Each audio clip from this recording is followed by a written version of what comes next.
ഓണം റിലീസായി ഇന്ന് ലോകമെമ്പാടുമുള്ള തിയേറ്ററുകളിൽ എത്തിയിരിക്കുകയാണ് ടൊവിനോ തോമസ് നായകനായ ബിഗ് ബജറ്റ് 3D ചിത്രം അജയന്റെ രണ്ടാം മോഷണം.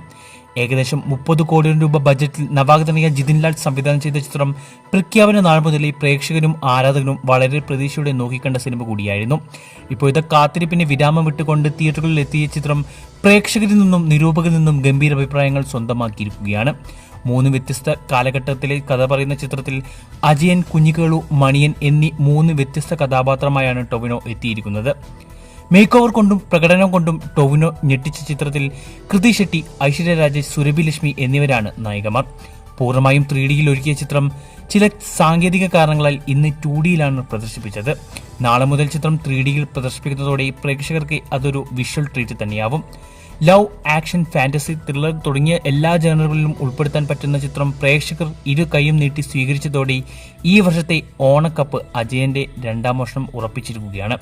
മലയാളമടക്കം 5ഓളം ഭാഷകളിൽ പാൻ ഇന്ത്യൻ റിലീസായി പുറത്തിറങ്ങിയ ചിത്രം ബോക്സ് ഓഫീസിലും പുതിയ റെക്കോർഡുകൾ സൃഷ്ടിക്കുമെന്നാണ് പ്രതീക്ഷിക്കുക. സിനിമ കണ്ടവർ നിങ്ങളുടെ അഭിപ്രായം കമന്റ് ചെയ്യൂ.